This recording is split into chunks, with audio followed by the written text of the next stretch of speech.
मैं विवेक Mishra Satpura online classes में आपका स्वागत करता हूं। फिर से लास्ट टॉपिक जो हमने पढ़ा था वो था स्क्वायर, है ना। हमने दो मेथड्स जानी थी कि कैसे हमें स्क्वायर फाइंड आउट करना है, ठीक है। आज और एक स्क्वायर का मैं मेथड और बताऊंगा जिसमें डेसिमल के स्क्वायर आपको मतलब निकालने हैं, ठीक है। जैसे एक एग्जांपल ले लेते हैं। जैसे मान लीजिए 2.5 है ना, 2.5 का स्क्वायर निकालना है। आप लोग इसमें बहुत ज़्यादा कंफ्यूज हो जाते हैं कि डेसिमल लगाना कहाँ पे, है ना। उसके लिए एक छोटी सी चीज़ आपको ध्यान में रखनी है। जैसे 25 का सिंपल स्क्वायर होता है 625, है ना। अगर डेसिमल नहीं लगे तब तो आप सीधे लिख देते हो, लेकिन अगर मान लीजिए पॉइंट लगा हुआ है 2.5 का स्क्वायर, है ना, तो आप इसमें 6.25 होगा कि 62.5 होगा, है ना। इसमें थोड़ा सा डाउट रहता है। तो आपको यहाँ पे क्या करना है कि डेसिमल के बाद कितनी नंबर्स हैं ये आपको काउंट कर लेना है। यहाँ पे डेसिमल के बाद कितने नंबर्स हैं? केवल एक नंबर। एक नंबर है तो स्क्वायर के बाद ये जो नंबर्स होंगे डेसिमल के बाद ये 2 हो जाएंगे, है ना। मतलब आपको ये कंफर्म हो जाएगा कि डेसिमल के बाद हमको कितने नंबर्स रखने हैं?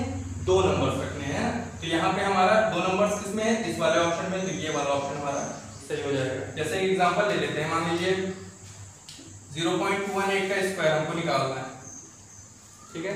0.18 का स्क्वायर निकालना है। सिंपल 18 का स्क्वायर कितना होता है? 324, ठीक है। तो यहाँ क्या हो जाएगा? 0.18 का स्क्वायर मतलब यहाँ पे डेसिमल के बाद कितने नंबर हैं? 2 नंबर है। तो यहाँ पे हमें डेसिमल के बाद कितने नंबर रखने होंगे?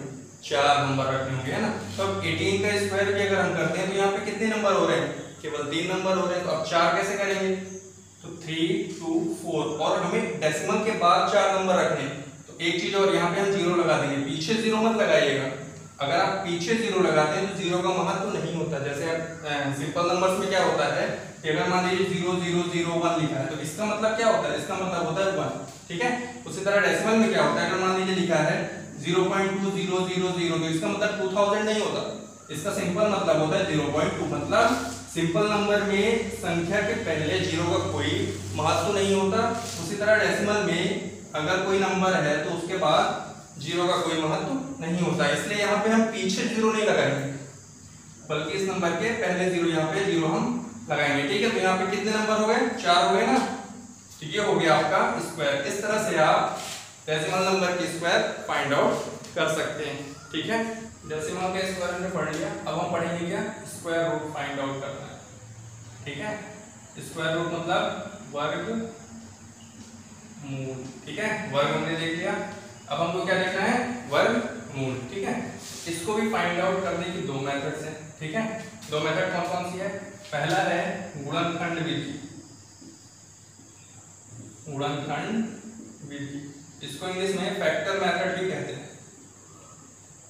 ठीक है। जैसे एलसीएम लेते हैं वैसे ही सेम ही।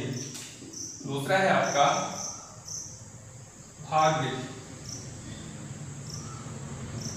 ठीक है। इसको डिवीजन मेथड भी कहते हैं,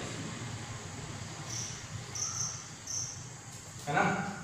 अब अगर एक में ही जैसे गुणनखंड विधि है, मान लीजिए भाग विधि नहीं है, तो अगर एक मेथड से ही सभी का गुणन जो होता है वर्गमूल आ जाता तो हमें दूसरे मेथड की जरूरत नहीं पड़ती, है ना।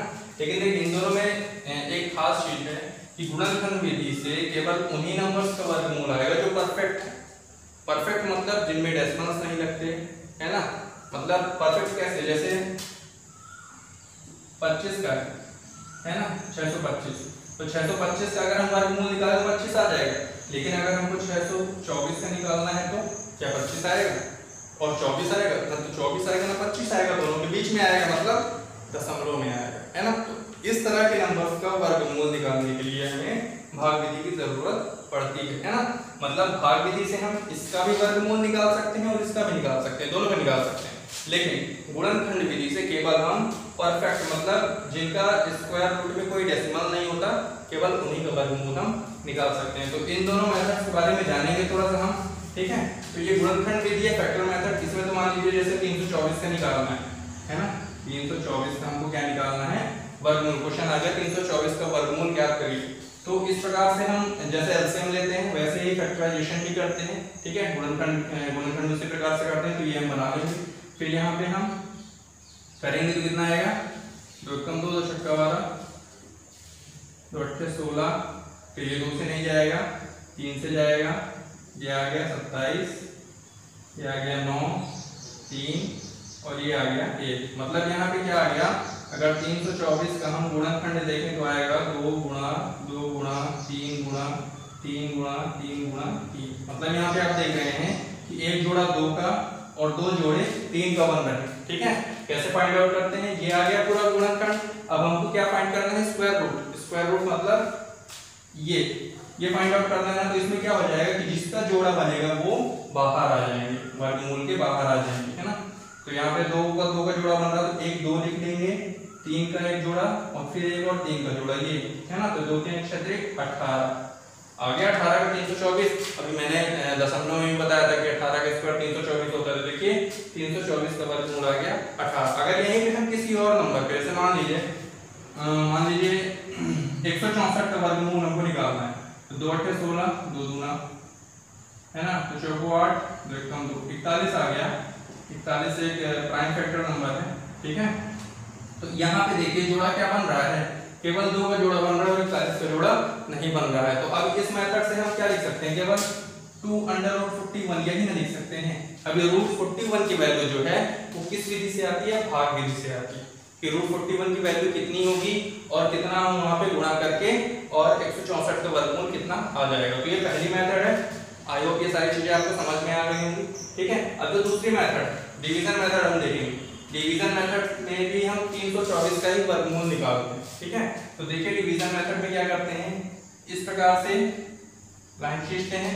अब जिसका वर्गमूल हमको निकालना है वो हम यहाँ पे लिख देते हैं, जैसे 324 इसका निकालना है, ये लिख लिया हमने। अब देखिए भाग विधि यानी भाग करना पड़ेगा, यहाँ पे नाम से ही समझ में आ रहा है। तो जो सिंपल डिवीजन हम करते हैं उसमें क्या करते हैं, सिंपल डिवीजन हमको करना है, जैसे 24 का हम डिवीजन कर रहे हैं, ठीक है, और 2 से कर रहे हैं, तो 2 1 2 है ना, और फिर 4 आ जाता है, ऐसे करते हैं ना। मतलब यहाँ पे कितने नंबर, एक नंबर नीचे आता है। लेकिन इस विधि में क्या होगा, एक पेयर नीचे आएगा। पेयर मतलब जोड़ा, मतलब मिनिमम 2 नंबर एक साथ नीचे आ जाया करेंगे, ऐसे ही डिवाइड कर करके और 2 नंबर एक साथ आ जाया करेंगे। ठीक है, अब देखिए यहाँ पे क्या है, यहाँ पे केवल 3 अंक है। अब 2 नंबर आने तो जोड़ा बनाना पड़ेगा, है ना। तो जोड़ा किस प्रकार से बनाते हैं, तो देखिए जोड़ा इसमें बनता है दाएं से बाएं तरफ। तो ये दायां है और ये बायां, तो दाएं से बाएं ये बन गया 24। अब ये 3 है तो इसका जोड़ा नहीं बन रहा, तो यहाँ पे हम क्या करेंगे 0। अब बन गया जोड़ा। ठीक है, अब पहले जोड़े में नंबर कितना है, 3। ठीक है, ध्यान से समझिएगा, बहुत सिंपल है, 3 है। अब हमें यहाँ पे एक नंबर लेना है जिसका गुणा उसी से करें। यहाँ पे एक नंबर हमको चाहिए, कोई सा भी चाहिए, जिसका गुणा उसी से करें।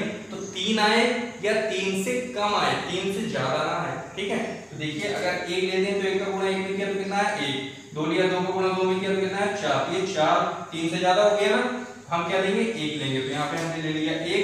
अब जो यहाँ लेंगे वही यहाँ पे भी लेंगे और जितना यहाँ पे लेंगे उतना ही जोड़ेंगे भी। ठीक है, और जो इसका गुणनफल है वो कितना आया 1, तो यहाँ पे हम माइनस कर देंगे क्या 1। अब इसको हम सॉल्व कर लेंगे तो 1 1 ये हो जाएगा। तो जो भी यहाँ पे जोड़ आएगा उसको थोड़ा सा इधर लिखेंगे, यहाँ पे नहीं लिख देंगे क्योंकि यहाँ पे भी हमको संख्या लेनी पड़ेगी।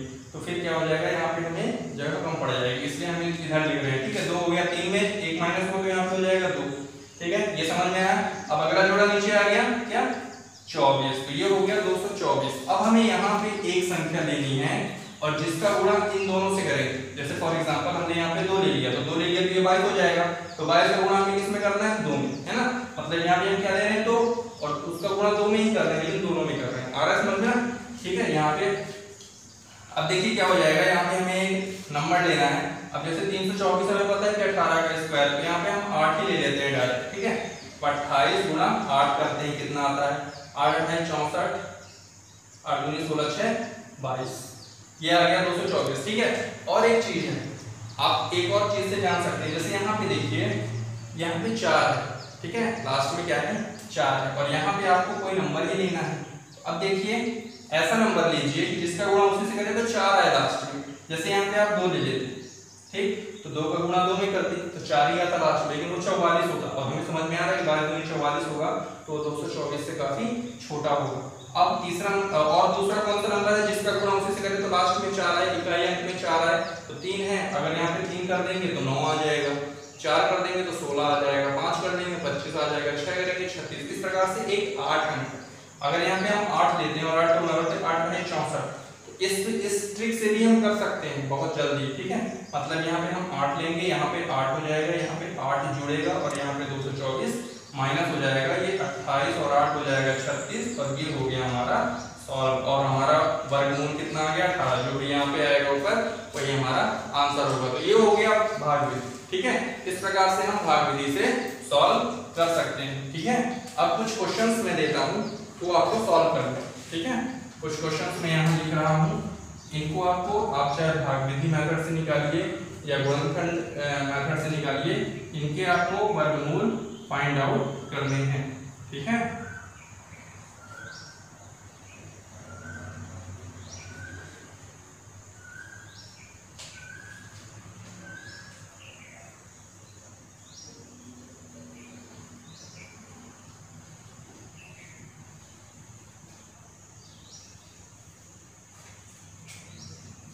ठीक है, ये 5 क्वेश्चन हैं आपके, 729, 1264, 32, 16, 841 और 441। इनके आपको क्या निकालने हैं, वर्गमूल निकालना है, ठीक है।